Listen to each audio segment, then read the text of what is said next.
Hello everyone. आप सब कैसे हैं? मैं उम्मीद करता हूं कि बहुत अच्छे होंगे और अपनी पढ़ाई को बहुत अच्छे से कर रहे होंगे। मैं Akash Kumar Bhadana ICT virtual classroom में आपका बहुत बहुत स्वागत करता हूं मेरे प्यारे बच्चों। जैसे आपको पता है कि हमारी 9th क्लास है, 8th क्लास है बच्चों, क्षमा चाहूंगा, 8th क्लास है हमारी। और 8th क्लास के अंतर्गत हम लोग चैप्टर नंबर 9 आज आपका देखेंगे। और चैप्टर 9th में है आपका जन सुविधाएं।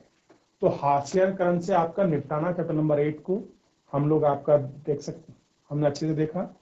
और चैप्टर नंबर 7 में हमने पढ़ा था हास्यकरण की समझ। तो दोनों ही आपका चैप्टर को हम लोग बहुत अच्छे से आपका पढ़ चुके हैं, गौर कर चुके हैं। आज हम चैप्टर नंबर 9 पर हम लोग आपका पढ़ रहे हैं। और चैप्टर नंबर 9 है जन सुविधाएं। सबसे पहले आप मुझे बताइए, जन माने क्या होता है? तो जन माने होते हैं लोग, हम आम जनता जो होती है उसको हम कहते हैं जन। क्लियर है? और सुविधाएं का मतलब है फैसिलिटी, यानी कि जन सुविधाएं, लोगों के लिए सुविधाएं या आपका फैसिलिटी। इसके विषय में हम चैप्टर नंबर 9 में बहुत अच्छे से विस्तृत करके गौर से एक एक चीजों को हम लोग आपका इस लेक्चर के अंतर्गत जो है आपका पढ़ने वाले हैं मेरे प्यारे बच्चों। और हम इस पर गौर करके इन सब चीजों को बहुत अच्छे से पढ़ेंगे। तो सबसे पहले एक इमेज आपके सामने दी गई है, आप इसको गौर करके देखिए। अम्मू और कुमार चेन्नई में एक बस में सफर कर रहे हैं। क्या कर रहे हैं? एक बस में आपका सफर कर रहे हैं। शहर के अलग अलग इलाकों से गुजरते हुए जल व्यवस्था को देखते जा रहा था। अब देखिए, अलग अलग आपके गुजर रहे हैं शहरों से, और जैसे ही आपके गुजरे तो वहां से इलाकों से गुजरने के बाद वो क्या कर रहे हैं, उन सारी जन सुविधाओं को, एक एक चीजों को वो आपका गौर करके आपका उनको देख रहे हैं। ठीक। अब जैसे, अब आप देखिए, पद्मा की स्थिति को थोड़ा सा आप लोग पढ़ लीजिए।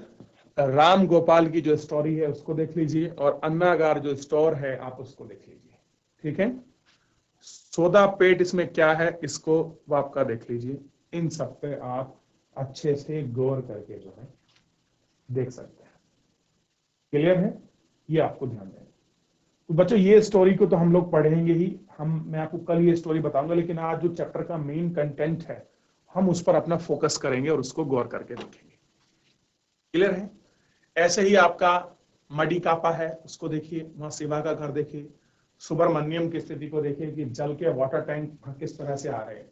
यानी कि कुल मिला के हमने क्या देखा कि अम्मू और कुमार क्या कर रहे हैं, चेन्नई शहर से बस में आपका सफर कर रहे थे, और उस सफर के दौरान वो क्या देख रहे हैं कि लोगों को आखिर में किस प्रकार से जल सुविधा या जल की पर्याप्तता या जल को प्राप्त करते हुए उन लोगों को आपका एक एक करके वो आपका गौर से उनको अच्छे से देख रहे हैं।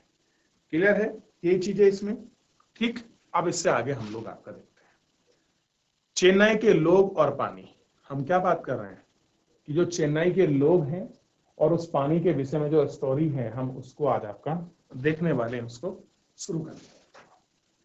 सबसे पहले आप मुझे बताइए, आप ये चैप्टर शुरू करने से पहले मैं आपसे कुछ पूछना चाहता हूँ, पूछ ये रहा हूं कि चेन्नई के अंतर्गत कुछ वर्ष पहले पानी की समस्या की बड़ी खबर पूरे आपका देश में चला थी कि चेन्नई का पानी खत्म हो गया है और बहुत पानी की संकट है और लोग पानी के लिए दूसरी क्षेत्रों की तरफ आपको बढ़ रहे हैं। एग्जाम्पल समझते हो? ये कहने का प्रतीत कर रहा है कि महानगरों में पानी की कितनी बड़ी समस्या है। अब महानगर में इतनी सारी जनसंख्या रहती है, उस जनसंख्या के लिए पर्याप्त पानी की पूर्ति उपलब्ध कराना ये अपने आप में एक बहुत बड़ा चैलेंज है। कैसा है? एक बहुत बड़ा चैलेंज है। उसी सारी चीजों को हम लोग इसमें देखेंगे। जैसे राम गोपाल जैसे आला स्कूल सरकारी अफसर चेन्नई के अत्रा नगर में रहते हैं। एक व्यक्ति की कहानी को लेकर शुरू किया है। ये क्या है? आला अफसर है, यानी कि कोई अफसर है और चेन्नई के किसी क्षेत्र में आपका रहते हैं, उस नगर में रहते हैं। भरपूर पानी के छिड़काव के कारण हरे भरे बगीचे वाला यह इलाका खास आकर्षित है। आप कह रहे हैं पूरी तरह से पानी का भरपूर जितना भी आपका छिड़काव है वो कहाँ होता है? इस क्षेत्र में बहुत अच्छे से आपका देखने के लिए मिलता है। और यहाँ के खास तौर पर जितने भी बाग और बगीचे हैं वो सारे बाग और बगीचे यहाँ क्या है? पूरे हरे भरे हैं। आ रही समझ में? नाले के यहाँ 24 घंटे रहता है, और कह रहे हैं पानी को देखें तो पानी है आपके नलों में जो है आपका 24 आवर्स जो है आपका पानी रहता है। यानी कि अगर आप यहाँ देखो तो इस क्षेत्र में इतना हमको पता लग गया कि यहाँ पानी की कोई समस्या नहीं है, जहां आपका 24 घंटे पानी की उपलब्धता है। जब पानी की आपूर्ति कम होती है तो रामगोपाल नगर निगम में परिचय अफसर से बात करते हैं। मान लीजिए अगर कमी है पानी की, तो वो क्या करते हैं, नगर निगम यानी कि जिसके पास नगर के जल संबंधी चीजों का विवरण है, जो अथॉरिटी है, वो उसके अफसर से आपका बात करते हैं कि हमको इस प्रकार की चीजें हैं और इस तरह से, और फौरन पानी के टैंकर का इंतजाम हो जाता है।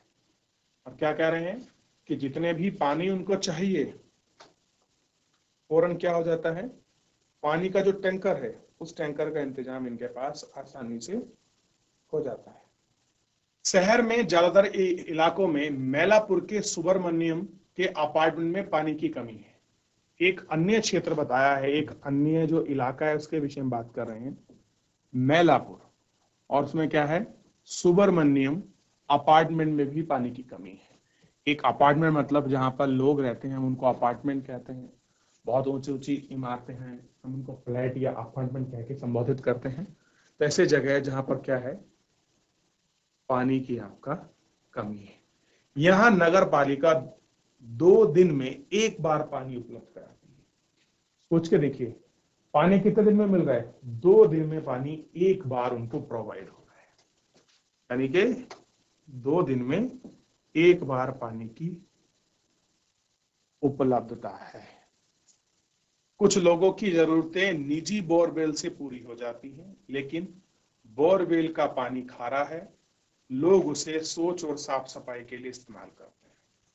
कह रहे हैं कि कुछ लोगों के पास कैसे हैं, निजी बोरवेल यानी कि 12 है, और कह रहे हैं कि उस बोरवेल का पानी अगर आप लोग देखोगे तो बोरवेल का पानी खारा है, यानी कि उसमें सोडियम क्लोराइड की जो परसेंटेज है वो थोड़ा सा ज्यादा उसमें बना हुआ है।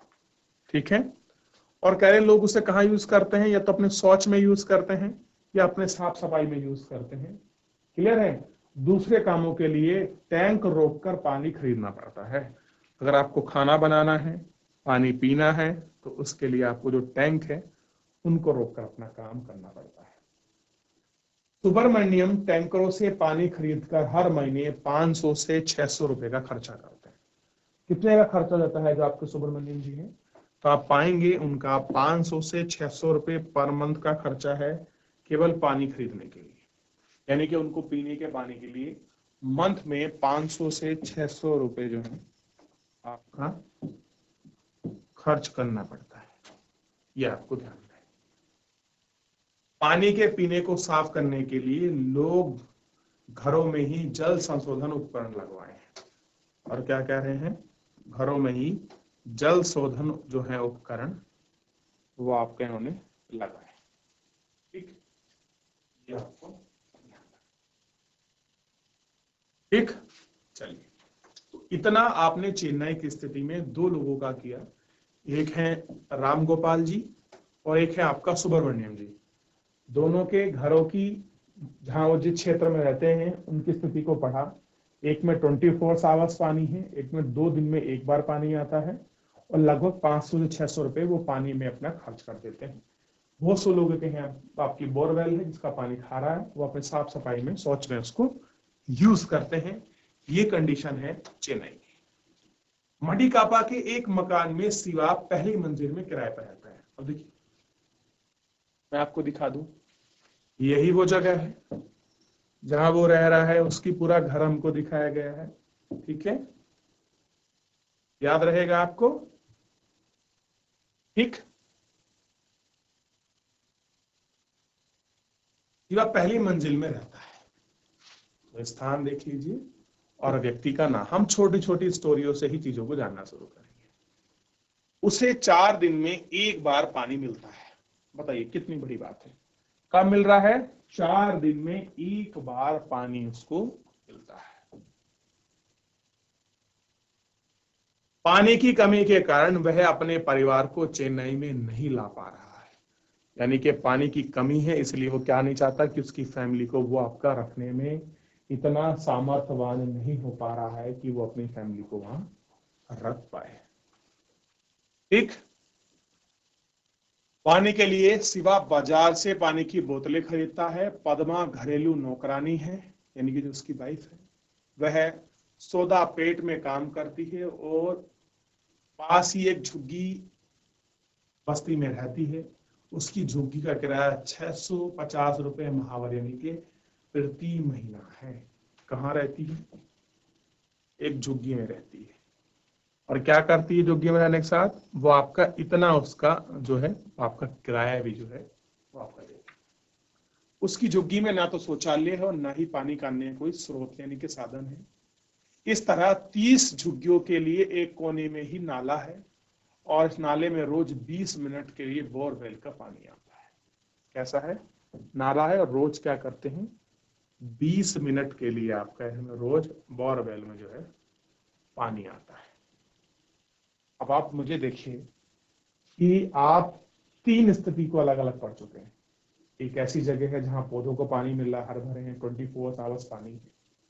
एक ऐसा है जहां 2 दिन में एक बार आ रहा है, एक ऐसा जहां 4 दिन में एक बार पानी हमको देखने के लिए मिल रहा है। इस दौरान एक परिवार को ज्यादा से ज्यादा 3 बाल्टी भरने का मौका मिलता है। कह रहे अगर कोई भी एक फैमिली है, कितनी भी वो अपनी कोशिश कर ले, मैक्सिमम वो आपका 3 बाल्टी पानी ही भर पाती है। ठीक, इस पानी को लोग नहाने, धोने, पीने के लिए इस्तेमाल करते हैं। अब देखिए, यही पानी आपका पीने के लिए है 3 बाल्टी, यही आपका कपड़े वगैरह कुछ भी चीज वॉश करने के लिए है, और यही नहाने के लिए है। गर्मियों में पानी इतना कम हो जाता है कि परिवार को पानी नहीं मिल पा रहा है, उन्हें टैंकरों का घंटों इंतजाम करना पड़ता है। क्या है कि टैंकरों में क्या करना पड़ता है उनको? घंटों इंतजार करना पड़ता है, तब उनको क्या मिलता है? फाइनली आपका पानी जो है वो पीने के लिए आपको, ठीक, क्या मिलता है? फाइनली पानी पीने के लिए उनको मिल जाता है। तो आप मुझे बताइए किस तरह का जीवन शहर में व्यक्ति जी रहा है। तीन कंडीशन हमने देखी और तीनों की अलग, एक उच्च वर्ग, एक मध्यम वर्ग और एक निम्न, या आप उसे अति निम्न भी कह सकते हैं। तीनों वर्ग देखिए। जीवन के अधिकार के रूप में पानी, जीवन और स्वास्थ्य के पानी आवश्यक है। आप कह रहे हैं अगर किसी को अपना जीवन जीना है तो जीवन के अधिकार के लिए क्या क्या चीज जरूरी है? तो उसके लिए पानी जीवन के लिए जरूरी है, और स्वास्थ्य के लिए जो पानी है वो भी उतना ही आवश्यक है। यानी कि राइट टू लाइफ क्लियर है, उसके लिए क्या जरूरी है? पानी बहुत जरूरी है। यानी कि जो पानी की आवश्यकता है वो बहुत जरूरी है।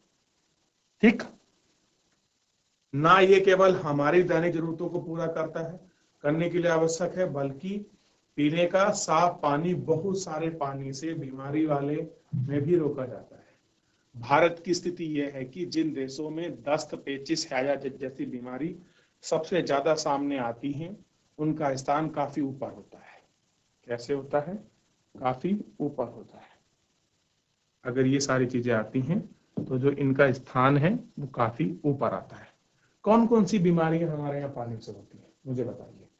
जैसा आपको देखने के लिए मिल रहा है, दस्त हो गए जिसको हम लूज मोशन कह सकते हैं, ये पेचिस वगैरह से नहीं आता है। और हैजा है, ये पानी से ही होता है।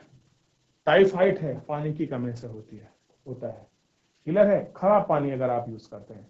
ठीक, मलेरिया में क्या होता है? मच्छर पलता है और वो आदमी को काट लेता है, जिससे बुखार आता है। तो ये सारे ऐसे रोग हैं जो पानी से ही हो रहे हैं। तो आप समझ सकते हैं कि भारत का एक शहर का एग्जांपल हमने लिया है, जो मेट्रोपॉलिटन सिटी है, बहुत बड़ा महानगर है चेन्नई। और वहां आप स्थिति को देख सकते हैं कि वहां पर कैसी स्थिति बनी हुई है। क्या कह रहे हैं कि कैसी स्थिति वहां बनी हुई है और क्या उसकी कंडीशन है, आप इसको देख लीजिए, एक बार पढ़ लीजिए। कुछ इसमें पूछना है आप मुझसे पूछ सकते हैं। एक जनरल परिचय के रूप में हमने इन सारी चीजों को आपका बहुत अच्छे से देखा। अब इसके आगे जो है हम लोग आपका बढ़ जाएंगे और एक एक करके हम लोग आपका इन सारी चीजों को गौर करके देख लेंगे मेरे प्यारे बच्चों। चलिए 30 सेकंड है आपके पास, आप उसको एक बार अच्छे से नजर दौड़ाइए।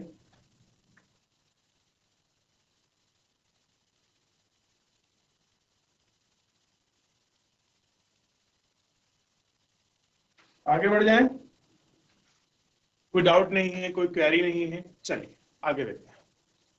पानी से संबंधित बीमारी के कारण रोज 1600 से ज्यादा मौत भारत के मुंह में चले जाते हैं। लोग कह रहे हैं कि भारत में कंडीशन ये है कि रोज 1600 से ज्यादा लोगों की मौत होती है केवल खराब पानी पीने के चलते। ये डाटा है, सरकारी आंकड़े हमको बताते हैं। उनमें से ज्यादातर 5 साल से कम उम्र के बच्चे होते हैं, और कह रहे हैं कि जिनकी डेथ हो रही है, जो लोग जिनकी मृत्यु हो रही है। अब देखिए, सबसे पहले आपको पता होना चाहिए कि 1600 लोग हैं जो आपके पर डे इसमें जा रहे हैं, और इसमें मृत्यु होने वाले में भी जिनकी मृत्यु है 5 साल से कैसे हैं, कम आयु के बच्चे हैं। आयु के क्या हैं, बच्चे हैं। आप सोच के देखिए, जिनकी आयु 5 साल से भी कम है वो लोग इसके अंतर्गत हैं। ठीक, अब आप ध्यान दीजिए।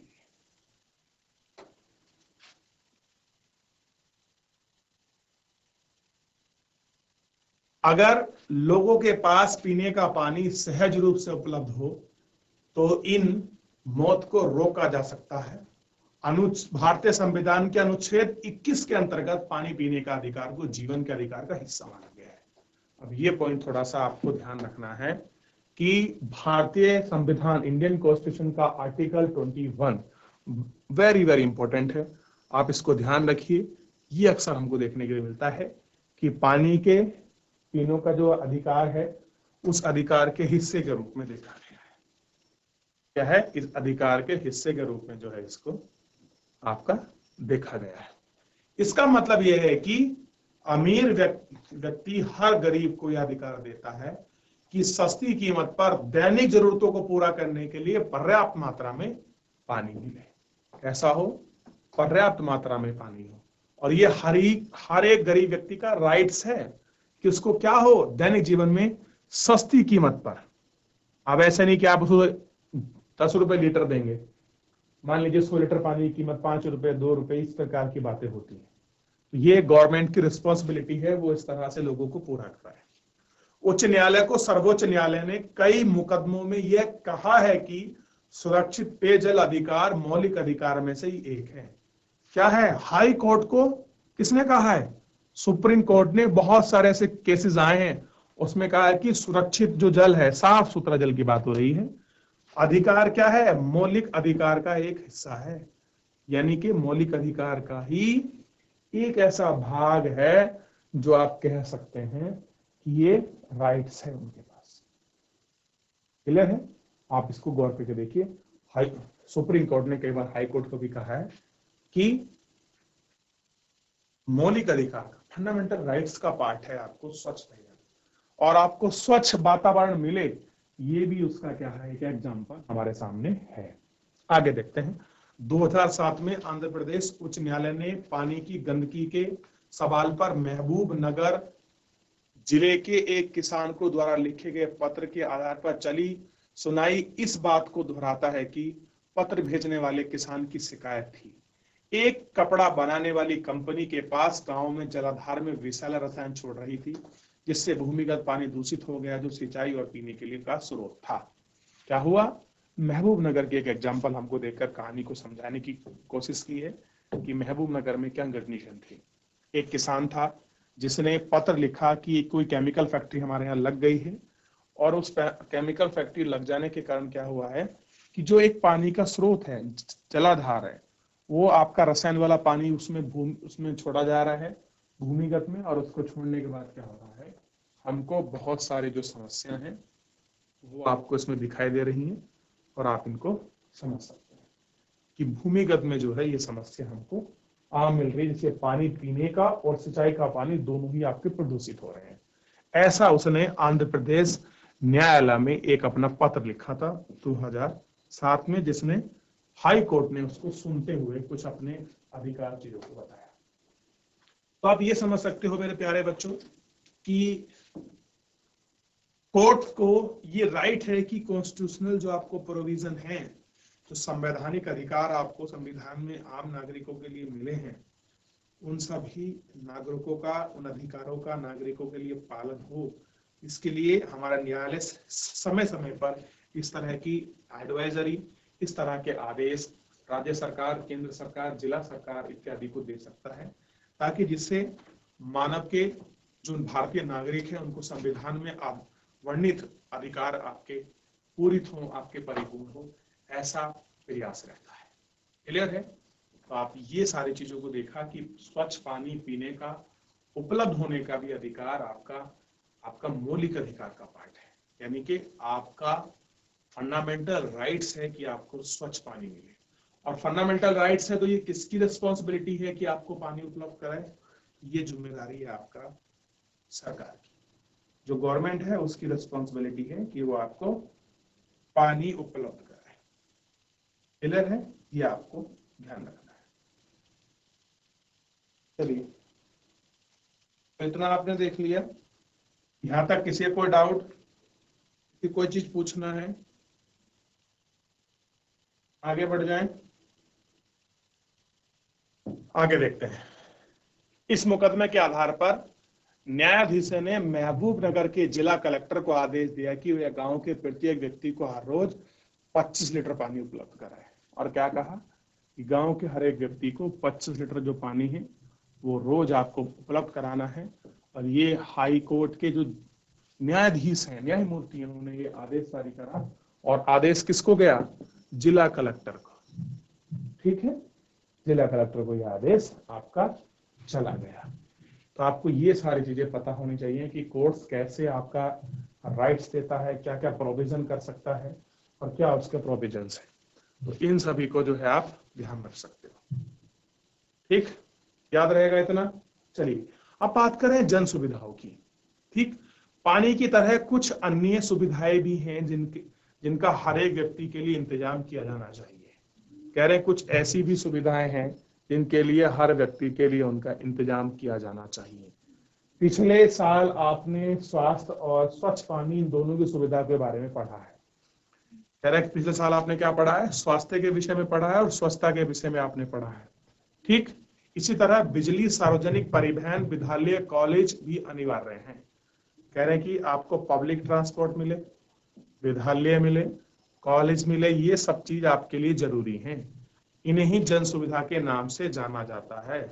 और कह रहे ये चीज क्या है? आपको स्कूल, कॉलेजेस, हॉस्पिटल्स, अच्छे ट्रांसपोर्टेशन, अच्छे रोड, पानी की सुविधा, इन्वायरमेंट, ये सब ही क्या है? आपका जन सुविधा, या आप इनको बेसिक इंफ्रास्ट्रक्चर भी कह सकते हैं। ठीक है, आज के समय में लोगों को बिजली मिले, ये भी मूल अधिकार है। लोगों को स्कूल मिले, कॉलेज मिले, पढ़ने के लिए ट्रांसपोर्टेशन की सुविधा मिले, ठीक, अच्छे हॉस्पिटल मिले, बिजली मिले, ये सब किसका पार्ट है मेरे प्यारे बच्चों? तो ये सब आपका पार्ट है किसका? ये सारी चीजें हैं आपका लोगों के मूलभूत अधिकार, फंडामेंटल राइट्स का ही पार्ट है। तो सबसे पहले आप जन सुविधा लिख लीजिए और उसकी डेफिनेशन आप लिख लीजिए, ताकि जब मैं आपको क्वेश्चन आंसर कराऊं तो आप इनको बहुत अच्छे से आपका कर सकें और आप इनको गौर करके एक एक तरीके से अच्छे से इनको देख चुके हैं। देख लिया? यहां तक आपको सारी चीजें जो है समझ आ गई होंगी। थोड़ा सा आगे बढ़ते हैं और चीजों को देखते हैं। किसी जन सुविधा की एक महत्वपूर्ण विशेषता यह होती है, कह रहे कोई भी आपका जन सुविधा हो, कोई भी आपको फैसिलिटी मिल रहा हो, उसकी एक महत्वपूर्ण विशेषता यह होती है कि एक बार निर्माण हो जाने के बाद उसका बहुत सारे लोग इस्तेमाल कर सके। क्या कोशिश रहती है कि बहुत सारे लोग इसका इस्तेमाल करें। मसलन अगर गांव में एक स्कूल बना दिया जाए तो उसे बहुत सारे बच्चे उसमें शिक्षा मिले। क्या कोशिश करनी चाहिए कि ऐसा हो, अगर आप एक स्कूल बना दोगे तो उस एक स्कूल में जो है बहुत सारे बच्चे क्या कर सकते हैं? एजुकेशन ले सकते हैं। मसलन आप गांव में स्कूल बना दो, तो एक स्कूल बनने से क्या होगा? एक बार उसका निर्माण हो जाएगा। देखिए लिखा है ना कि आप क्या करें, एक बार उसका निर्माण हो जाए तो बहुत सारे लोग उसका फायदा उठाएं। अगर आपने एक बार स्कूल बना दिया तो बहुत सारे बच्चे और आने वाली पीढ़ियां जो लोग हैं उस स्कूल में आपका पढ़ सकते हैं। क्लियर है? इसी तरह किसी इलाके में बिजली की आपूर्ति बहुत सारे लोगों को फायदेमंद हो सकती है। किसान अपने खेतों में सिंचाई कर सकता है किसके माध्यम से, क्योंकि वो अपना पंप सेट चला सकता है। लोग बिजली से छोटी छोटी मोटर वर्कशॉप खोल सकते हैं। विद्यार्थी पढ़ने लिखने में आसानी हो जाएगी क्योंकि उनको लाइट उपलब्ध हो जाएगी। किसी ना किसी तरीके से गांव के अधिकांश लोगों को फायदा पहुंचता है। अब देखिए, अगर आपके गांव में लाइट हो तो लाइट की कितनी सुविधा है। किसान अपना पंप सेट चला सकता है। घर में कितने सारे लाइट, पंखे, बिजली, टीवी, सीडी, कूलर, फ्रिज इत्यादि। आज के समय में समझिए कि जितना पानी, ऑक्सीजन, खाने की वस्तु आवश्यक है, आज के समय में लाइट भी उतनी ही आवश्यक है, क्योंकि ये सब जीवन के पहलू से जुड़ी है। अगर मान लीजिए आपको सारी सुविधा दी जाए और आपको लाइट की सुविधा ना मिले तो आप क्या कहेंगे, आपका जीवन पूर्ण है? नहीं, आपका जीवन आज के समय में पूर्ण नहीं लगेगा आपको। क्लियर है? तो इतना एक बार इसको देख लीजिए, इसको अच्छे से गौर कर लीजिए, इसको पढ़ लीजिए। कोई भी डाउट बनता है मेरे प्यारे बच्चों, आप मुझसे लाइव जुड़कर चैट के माध्यम से अपनी क्वेरी को, अपने प्रश्न को, अपने डाउट को बेहिचक मुझसे पूछ सकता है, कोई भी स्कूल का कोई भी बच्चा। देख लिया आप लोगों ने? चलिए, तो मेरे प्यारे बच्चों, इसमें कुछ आपको पूछना है, कुछ भी ऐसा डाउट है पीछे जितना भी आपने पढ़ा है, ठीक है, कुछ भी ऐसी इमेजेस में इसको देखना है, कोई ऐसा डाउट आपको रह गया है कहीं किसी पहलू पर, तो आप मुझसे पूछ सकते हैं। कुछ भी चीज ऐसी है जो आपको समझ ना आई हो तो आप इसके विषय में भी जो है मुझसे गौर करके आप पूछ सकते हैं। देखिए, सबसे पहले सभी बच्चे जो हैं अपने इस चैप्टर को घर पर जाकर आप एक बार रिवीजन करिए। रिवीजन करने के पश्चात जब आप चीजों को पढ़ते हैं तो कुछ चीजें ऐसी होती हैं जो हमको क्लास में तो हम समझ लेते हैं, लेकिन घर जाकर जब हम लोग उसको रिवीजन करते हैं तो हमको चीजें समझ नहीं आती। तो आप उनको रिवीजन करिए। कुछ भी अगर डाउट बन जाएगा तो आप मुझसे लाइव जुड़कर चैट के माध्यम से, हम कल अपना आपका लेसन शुरू करेंगे, आप मुझसे बेहिचक आप पूछ सकते हैं, बिना किसी संकोच के, बिना किसी डरे। क्लियर है मेरे प्यारे बच्चों? ये आपको याद रखना है। तो फिलहाल आप चैप्टर को घर पर जाकर एक बार रिवीजन कीजिए, बहुत अच्छे से पढ़िए। किसी प्रकार को डाउट बनता है तो आप मुझसे लाइव जुड़कर चैट के माध्यम से पूछ सकते हैं। मेरे प्यारे बच्चों, फिलहाल आज के लिए इतना ही। मिलते हैं नेक्स्ट लेक्चर में। तब तक अपना ध्यान रखिए, स्वस्थ रहिए और अपनी पढ़ाई को बहुत अच्छे से करते रहिए। मुझसे जुड़ने के लिए आपका बहुत बहुत धन्यवाद।